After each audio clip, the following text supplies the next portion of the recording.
அத்தியாயம் 8. செஞ்சுரியன் வானில் வட்ட வடிவமாக ஒளிர்ந்தது. இது போன்ற காலை தரிசனங்கள் கிடைப்பதெல்லாம் அரிதினும் அரிது. நான் அந்த காட்சியை மெய்மறந்து பார்த்து கொண்டிருக்கும் போதே இரவு முழுச்சந்திரனாக மிக அருகில் தரிசனம் கொடுத்த மகாவின் முகம் எனக்கு நினைவுக்கு வந்தது. இயற்கையின் அத்தனை சாராம்சங்களும் பெண்ணின் வடிவமாகின்றன. காலையிலேயே என்னவோ மனம் கவிதையாக யோசிக்கிறது. என்னாச்சு அன்பு என்ற மகாவின் குரல் என் காதில் திரும்ப திரும்ப ரீங்காரம் இடுகின்றது. அவள்தான் அந்த மோசமான கனவிலிருந்து என்னை காப்பாற்றியவள். ஏதேதோ சம்பவங்கள், அந்த சம்பவங்களை தொட்டு நிறைய முகங்கள், நிறைய காட்சிகள் என சம்பந்தமே இல்லாமல் வந்து போயின. ஆனால் எல்லாமே என் வாழ்வில் ஏதோ ஒரு சந்தர்ப்பத்தில் நிஜமாகவே நிகழ்ந்தவைதான். ஆனால் அந்த கனவில் அன்பு உயிருடன் வந்ததும் என் கழுத்தை நெரித்ததும் மிக பயங்கரமான கற்பனை. அது கனவாகவே இருந்தாலும் அவனின் பிடியிலிருந்து மீண்டு வருவது மிக அசாத்தியமாக இருந்தது. இதெல்லாம் அன்புவின் காதலியான மகாவை நான் சொந்தமாக்கி கொள்ள நினைப்பதினால் உண்டாகியிருக்கும் ஒரு குற்ற உணர்வு தான். ஆனால் நான் என்ன மகாவை சொந்தமாக்கி கொள்ள நினைக்கிறேனா என்ன? முன்பு அப்படி ஒரு எண்ணம் எனக்கு இல்லைதான். ஆனால் நேற்றைய இரவிலிருந்து அப்படி ஒரு எண்ணமும் விருப்பமும் எனக்குள் எட்டி பார்க்க தொடங்கியிருந்தது. அவள் என் கன்னங்களை பற்றி கொண்டு என்னாச்சு அன்பு என்று பரிவுடன் கேட்டபோது என் உணர்வுகள் விழித்து கொண்டன. என்னை உரசிய அவள் தேகத்தின் உஷ்ணத்தில் என் உள்ளமும் உடலும் காம வேட்கையில் தகித்தது. என்ன அன்பு, ஏதாச்சும் கெட்ட கனவு கண்டீங்களா என்றவள் அக்கறையாக கேட்டாள். மிக சிரமத்துடன் என் உணர்வுகளை கட்டுப்படுத்தி கொண்ட நான், ஆமாம் கனவுதான், சாரி, கத்தி உன் தூக்கத்தை டிஸ்டர்ப் பண்ணிட்டேனா என்று நாசுக்காக அவள் கரத்தை விலக்கி கொண்டு எழுந்து அமர்ந்தேன்.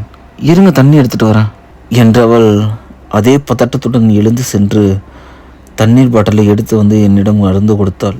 நானும் வாங்கி பருகிவிட்டு அந்த பாட்டிலை திருப்பி கொடுக்க அதனை ஓரமாக வைத்துவிட்டு மீண்டும் என் படுக்கையின் ஓரமாக வந்து அமர்ந்தாள். அவள் என் கரத்தை பற்றி கொள்ளவும் எனக்கு படபடப்பானது. உங்கள் வேதனை எனக்கு புரியுது அன்பு. உங்களுக்கு ஏற்பட்டு இருக்க அந்த இழப்புக்கு என்னால் ஆறுதல் சொல்லவோ அதை சரி செய்யவோ முடியாது. ஆனால் ஒன்று மட்டும் பண்ண முடியும், உங்களுக்கு சப்போர்ட்டாக எப்பயுமே உங்கள் கூட என்னால் இருக்க முடியும் என்றாள். அவள் சொன்னதற்கு ஏதாவது பதில் சொல்ல வேண்டுமே என்று யோசித்தாலும் வார்த்தைகள் ஏதும் வரவில்லை. என் மூளை அவள் அருகில் சிந்திக்க முடியாமல் தடுமாறியது. இந்த பெண் என் மனதை, என் உணர்வுகளை அத்தனையையும் அவள் வசப்படுத்தி கொண்டிருந்தாள். சரி, படுத்துக்கோங்க அன்பு என்றவள் எழுந்து கொள்ளவும் அப்போதுதான் நான் நிம்மதியாக மூச்சு விட்டேன். நான் படுத்து கொண்டதும் அவள் எனக்கு போர்வையை போத்தி விட்டு எதை பற்றியும் யோசிக்காதீங்க, அமைதியாக நிம்மதியாக தூங்குங்க என்றபடி தன் இடத்தில் சென்று அவளும் படுத்துக்கொள்ள நான் அவசரமாக கண்களை மூடிக்கொண்டேன். ஆனால் மூடிய என் இமைகளுக்குள்ளும் அவள் முகமே வந்து நின்றது. ஒரு குரூரத்துடன் அன்புவின் அடையாளத்தை சொந்தமாக்கி கொள்ளும் அவசரத்தில் இந்த பெண்ணையும் நான் எனக்காக ஒரு உடைமை பொருளாக மாற்றிக்கொண்டு விட்டேன். இப்போது யோசித்தால் அன்புவின் காதலில் நான் அபஸ்வரமாக இடையில் நுழைந்து விட்டதாக தோன்றியது. ஆனால் அபஸ்வரமாக நுழைந்தது நான் இல்லை, விதிதான். அன்புவிற்கு அப்படி ஒரு கோரமான விபத்து நேர்ந்திராவிட்டால் இவர்கள் காதலுக்கு இடையில் நான் வந்திருக்க போவதில்லை தான். ஆனால் அந்த விபத்து, அதனால் அன்பு இறந்து போனது என்று விதி செய்த சதியில் தெரிந்தோ தெரியாமலோ நான் மகாவின் வாழ்க்கையில் நுழைந்து விட்டேன். இனி மகா வாழ்க்கையில் அவள் காதல் நான் அன்புவாக இருக்கப் போவது நான் மட்டும்தான். இவ்விதமாக யோசித்து கொண்டே உறங்கி போனேனா அல்லது விழித்து கொண்டிருந்தேனா எதுவுமே எனக்கு சரியாக நினைவில்லை. அன்புவின் செல்பேசியில் அலாரம் எப்போதும் போல 6 மணிக்கு அடித்து என்னை உலுக்கிவிட்டது. அதன் பிறகு உறங்கவும் முடியாமல், கண்களை மூடியும் இருக்க முடியாமல் எழுந்து வெளியே நடக்க தொடங்கிய நான் காலை சூரிய தரிசனத்துக்கு பின் மெதுவாக வந்து வறண்டாவில் இருந்து சாய்வு நாற்காலியில் அமர்ந்து கொண்டேன். நான் எழுந்து வந்த சில நிமிடங்களில் மகாவும் எழுந்து விட்டாள். சமையலறை பாத்திரங்களை உருட்டி கொண்டிருந்தவள் சில நிமிடங்களில் காலை நேர தேநீருடன் என் கண் முன்னே வந்து நின்றாள். எனக்கு ஒரு கோப்பை கொடுத்துவிட்டு அவள் மற்றொரு கோப்பையுடன் அருகே இருந்த நாற்காலியில் அமர்ந்தாள். இருவரும் அமைதியாக அந்த தேநீரை பருகினோம். தேநீர் அல்லது காபி போன்ற பானங்கள் அருந்தும் ரகம் இல்லை. நான் எப்போதாவது தோன்றினால் மட்டும் குடிப்பேன். ஆனால் அவள் போட்டு தந்த அந்த தேநீர் அத்தனை சுவையாக இருந்தது. நான் என் நாவும் கூட அவள் சுவைக்கு பழக ஆரம்பித்து விட்டதாக தோன்றியது. அந்த தேநீரை பருகி முடித்துவிட்டு, தேங்க்ஸ் மகா, டீ நல்லா இருந்துச்சு என்றேன்.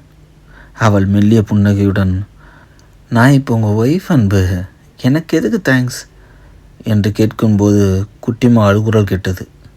அதுக்குள்ளர எழுந்துட்டாளே என்று முகம் சுருக்கியவள் அவள் கையில் இருந்த தேநீரை அவசரமாக பருகிவிட்டு என் கையில் இருந்த காலி கோப்பையை வாங்கி கொண்டு உள்ளே ஓடிவிட்டாள்.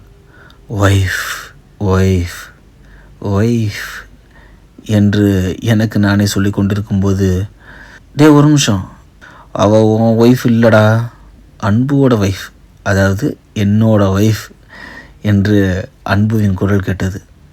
ஐயோ, என் உயிரை வாங்க வந்துட்டான்டாவன் என்று நான் என் மனதை நினைத்து கொள்ள, நான் உன் உயிரை வாங்கலடா, நீ தான் என் உயிரை பறிச்சுக்கிட்ட. என் பேரை, என் அடையாளத்தை, என் அங்கீகாரத்தை எல்லாத்தையும் பறிச்சுக்கிட்ட. ஆனால் என் காதலையும் சேர்த்து நீ பறிச்சுக்க பார்க்கறது நியாயமே இல்லடா என்றவன் குரல் வலியுடன் ஒலித்தது. ஆனால் எங்கிருந்து அவன் குரல் கேட்கிறது என்று புரியவில்லை. பாவண்டா மகா, அவன் உன்னை ரொம்ப நம்பிக்கிட்டு இருக்கா. மீண்டும் அதே குரல். நாதாரி எங்கேருந்து பேசுகிறான்னு தெரியலையே. வேற எங்கிருந்துடா நாதாரி, உனக்குள்ளேருந்து தான் பேசுகிறேன் என்றவன் பதிலடி கொடுக்க எனக்கு பற்றி கொண்டு வந்தது. இவன் கூட பேசிகிட்டு இருந்தால் எனக்கு கண்டிப்பாக பைத்தியம் பிடிச்சிரும் என்று நான் கடுப்பாகும்போது, இது வரைக்கும் உனக்கு பிடிக்கலன்னு நினச்சிட்டு இருக்கியா நீ என்றான். போடடே என்று நான் விட்டால் போதும் என்று உள்ளே வர மகா தயக்கத்துடன் என்னை பார்த்து, எங்கேயாச்சும் வெளியில் போகிறீங்களா அன்பு என்றாள். இல்லையே, ஏன்? அது நான் வீட்டுக்கு தேவையானது எல்லாத்தையும் ஒரு லிஸ்ட்டு எழுதி வச்சுருக்கேன், அதான் என்று தயக்க பார்வையுடன் அவள் என்னை கேட்க, நான் வாக்கிங் போயிட்டு அப்புறமா வந்து வாங்கி தரேன், உனக்கு ஒன்றும் அவசரம் இல்லைல்ல என்று நான் அவளிடம் கேட்க, அதெல்லாம் இல்லை, நீங்கள் வாக்கிங் போயிட்டு வாங்க என்று அவள் சொன்னதும் அங்கிருந்து புறப்பட்ட நான் சாலையோரமாக நடந்து சென்று சிகரெட்டை ஒன்று போட்டுவிட்டு திரும்பி வந்து குளித்து முடித்து டிஃபன் சாப்பிட்டு முடித்த பின் அந்த லிஸ்ட்டு கொடுமாக கடைக்கு போய்ட்டு வந்துடுறேன். அவள் ஒரு நீண்ட காகித பட்டியலுடன் பெரிய கட்டைப்பையையும் என் கையில் தந்துவிட்டு போய்விட்டாள். இது என்ன லிஸ்ட்டு இவ்வளோ பெருசாக இருக்குது என்று நான் யோசிக்கும் போதே, அப்பா என்னையும் கூட்டிகிட்டு போங்க என்று குட்டிமா என் காலை கட்டி கொண்டாள். இல்லைடா இப்போ வேண்டாம், அப்பா நான் அப்புறமா கூட்டிகிட்டு போகிறேன் என்று நான் சொல்ல, அம்மு அப்பா அப்புறமா வந்து உன்னை கூட்டிகிட்டு போவார், நீ வா வந்து டிஃபன் சாப்பிடு என்று மகா அழைக்க, மாட்டேன் போ என்று திட்டவட்டமாக மறுத்தவள் ஓவென்று அழ ஆரம்பித்து விட்டாள். எனக்கு என்ன செய்வதென்றே புரியவில்லை.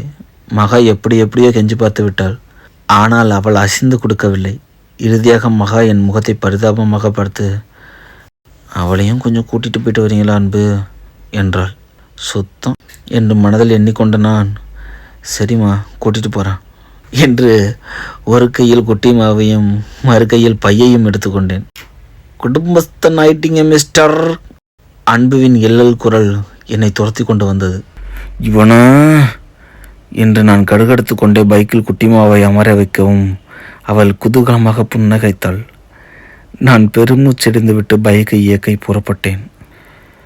திருமுனையில் இருந்த சூப்பர் மார்க்கெட்டில் வண்டியை நிறுத்திவிட்டு நான் குட்டிமாவை இறக்கிவிட, அப்பா அப்பா எனக்கு சாக்கி வாங்கி தெரியா என்று மழலை மொழியில் என் விரலை பிடித்து கொண்டு கேட்க, ஓஹோ இதுக்கு தான் மேடம் என் கூட வம்படியாக வந்தீங்களா என்று நான் முறைக்க, அவளும் மூக்கை சுருக்கி கொண்டு முறைத்து, எனக்கு சாக்கி வேணும் என்றாள் வம்படியாக.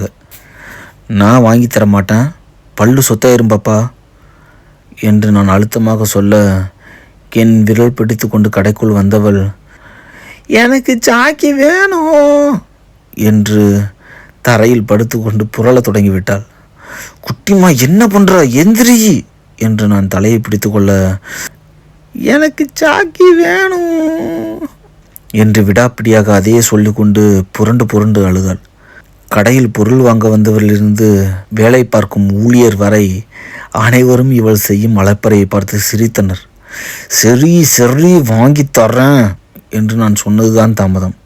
அவள் அழுகை சட்டனை நின்று விட்டது. நல்லா பண்ணுறடி நீ என்று நான் அவள் கையை பிடித்து தூக்கி விட்டதோடு அவளுக்கு ஒரு சாக்லேட்டையும் கையில் வாங்கி திணித்துவிட்டு மகா தந்த அந்த நீண்ட பட்டியலை திறந்தேன். பாதிக்கு மேல் எனக்கு ஒன்றுமே புரியவில்லை. இதெல்லாம் என்ன பொருள், இது எங்கே வைப்பார்கள்? எப்படியோ அங்கிருந்த உதவியாளரை கேட்டு ஒவ்வொன்றையும் எடுத்து கொண்டு இருக்கும்போது குழந்தையின் கையை விட்டுவிட்டேன். ஐயோ இவ எங்க போயிட்டா என்ற பதட்டத்தில் நான் கடையை சுற்றி சுற்றி தேட, அவளோ சம்மணம் போட்டு கீழே அமர்ந்து கொண்டு அங்கே அடுக்க வைத்திருந்த சோப்புகளை எல்லாம் கச்சிதமாக களைத்து போட்டு விளையாடி கொண்டிருந்தாள். ஏய் என்ன பண்ற, குட்டிமா ஓடாத என்று நான் அவளை தூக்க வரவும் அவள் ஓடி பிடித்து விளையாட ஆரம்பித்து விட்டாள். அவளை எப்படியோ துரத்தி கையில் பிடித்து கொண்டு வாங்கிய சாமான்களை சரிபார்த்து பில்லிங் கவுண்டருக்கு போக அங்கே அனுஷியா நின்றிருந்தாள். அன்பு என்று என்னை பார்த்து புன்னகைக்க, ஐயோ இவளா என்று நான் அதிர்ச்சி விட்டேன். இந்த நாள் மிக இனிய நாளாக அமையட்டும் என்று பின்னிலிருந்து அன்புவின் குரல் கேட்டது. இங்கேயும் வந்து தொலைச்சிட்டானா என்று நான் கடுப்பாகும்போது, மதிக்குட்டி என்று அனுஷியா அழைக்க குட்டிமா அவளிடம் தாவி விட்டாள்.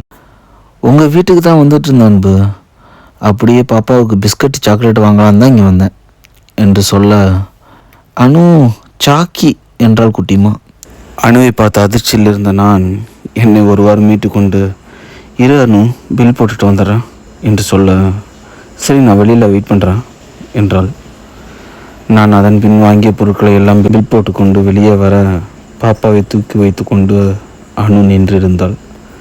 சரி உட்காருங்க போகலாம் என்று பையை மாட்டிவிட்டு பைக்கில் ஏறிக்கொள்ள குட்டிமா முன்னே அமர்ந்தாள். என் பின்னே அமர்ந்த அனுஷியா, ஆமாம் இது அறிவு பைக் இல்லை, இதையும் நீ யூஸ் பண்ணிகிட்ருக்க, உன் பைக் என்னாச்சு என்று கேட்டாள். அவள் வக்கீல் வேலையை அவள் பார்க்க ஆரம்பிச்சிட்டா என்று நினைத்து கொண்ட நான், என் பைக்கை சர்வீஸ் விட்டுருக்கேனும் அதுதான் என்று அவள் கேள்விக்கு மட்டும் முதல் சொன்னேன். அறிவோட ஆக்சிடெண்ட் அப்போ உன் பைக்கை சர்வீஸ் விட்டுருந்ததா சொன்னேன். இன்னுமா நீ வாங்கலை? உடனே கொடைய ஆரம்பிச்சிட்டாளே அவ.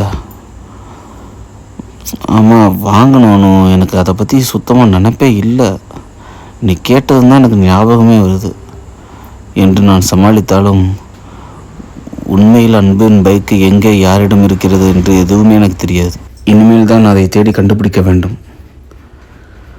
உன்கிட்ட கேட்கணும்னு நினச்சேன், ஆக்சிடெண்ட் ஆன அன்னைக்கு அறிவு ஏன் அங்கே வந்தான், யாரை பக்கம் வந்தான் என்று அவள் கேள்வியை தொடுக்கவும் நான் பைக்கை சடார் என்று நிறுத்திவிட்டு, அனு ப்ளீஸ், நான் ஏற்கனவே நொந்து போயிருக்கானு, நீ வேற எதையோ கேட்டு அந்த ஆக்சிடெண்ட்டே எனக்கு திருப்ப ஞாபகப்படுத்தி என் வேதனையை அதிகப்படுத்தாத என்று சொல்ல, இங்கே என்ன ஆஸ்கர் அவார்டெல்லாம் கொடுக்குறாங்க, இப்படி நடிக்கிற என்று அன்புவின் குரல் இடையில் கேட்டது. இவன் வேற கவுண்டர் கொடுத்தே சாவடிக்கிறான். சாரி அன்பு, இப்போ நான் இதை பற்றி பேசியிருக்கக்கூடாது என்று அணு என் தோளை தட்டி கொடுக்க, அப்பாடா தப்பி பிழைத்தேன். அதன் பின் நான் அமைதியாக பைக்கை ஓட்டி கொண்டு போய் வீட்டில் நிறுத்தினேன். நான் வாங்கி வந்த பொருட்களை எல்லாம் மகாவிடம் கொடுக்கும்போது அனுஷியா குட்டிமாவை கொஞ்சபடி தூக்கி வந்தாள். அப்போதுதான் அவள் குட்டிமாவின் முழு பெயரை சொல்ல, அதை கேட்ட எனக்கு மிக அதிர்ச்சியாக இருந்தது. அந்த பெயர் தொடரும். கதையை பற்றி உங்களோட கருத்துக்களை கமெண்ட் பண்ணிடுங்க, எங்களை ஊக்கப்படுத்துறதுக்கு லைக் பண்ணிடுங்க, ஷேர் பண்ணிடுங்க, மறக்காமல் சப்ஸ்கிரைப் பண்ணிடுங்க. அப்போ தான் மோனசா ஆடியோ நாவல்ஸ் அடுத்தடுத்து போடுற அப்டேட்ஸ் உங்களுக்கு நோட்டிஃபிகேஷனில் வரும். நான் உங்கள் ஸ்டோரி டெல்லர் ராஜசேகரன் போஸ். நன்றி.